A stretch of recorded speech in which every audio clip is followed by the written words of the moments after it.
little kind of math rock lead there is actually from the opening of the review video I did for this Strandberd Boden, which you can check out over here.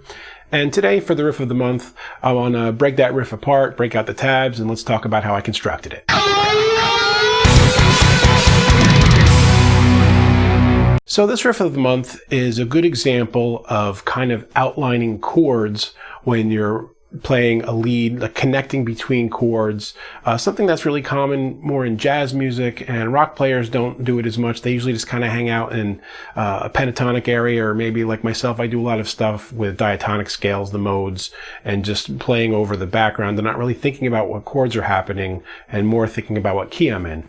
But here I have based the riff entirely on a set of 4 chords. And let's take a look at what those chords are first, and then we'll talk about how I made it into a lead. Okay, this is in the key of B minor or D major, so there's an F sharp and a C sharp, and the chord progression I'm working with is a B add 9,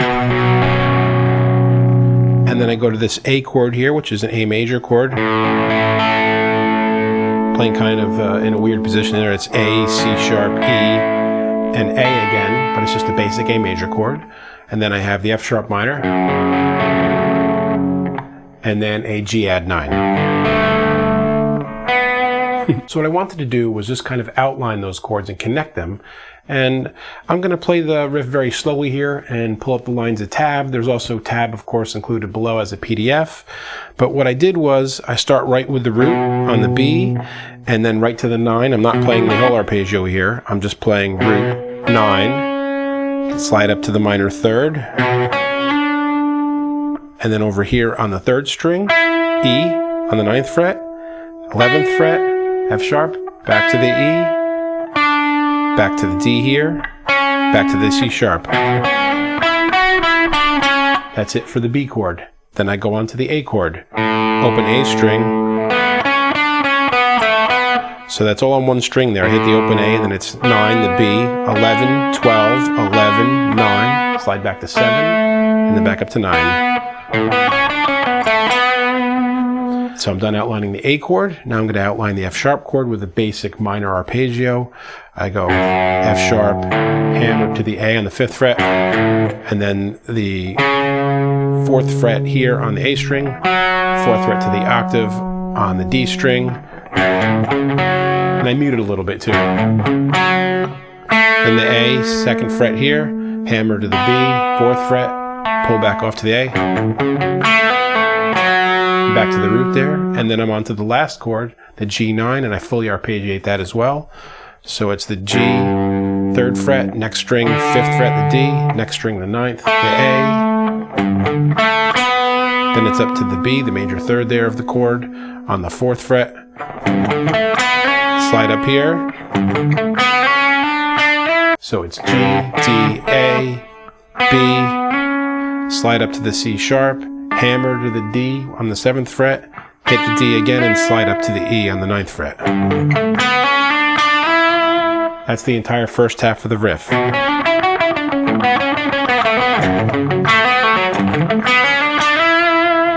Pretty challenging up at that speed.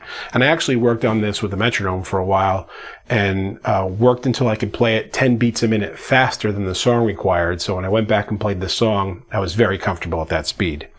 Now I repeat the whole chord progression again and do the same thing, but now I've slightly adjusted the riff, and there's kind of a cool trick here in the A part. So with the B, it starts off the same. Instead of going back, I go to the next string. It's the A on the B string.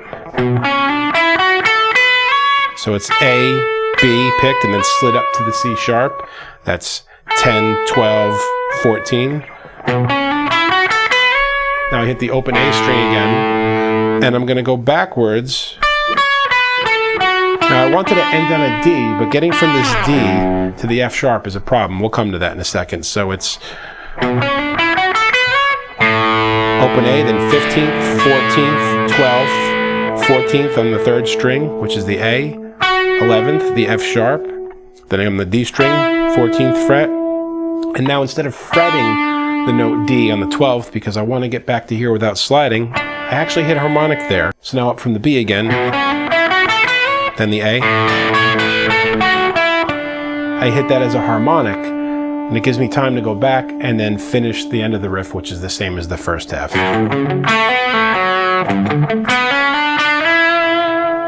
And there you have the whole riff with a couple little tricks there and how I'm connecting the chords and hitting a harmonic so that I can get back to. So there's an example of how you can kind of outline chords.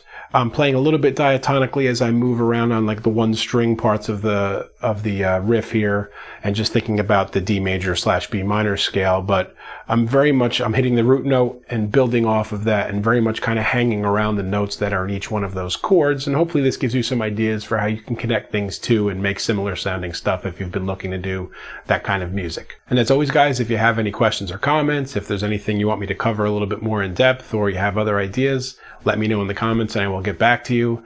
And until next time, keep making great music. Hey friends, don't forget to subscribe and turn on notifications. It makes the whole world better.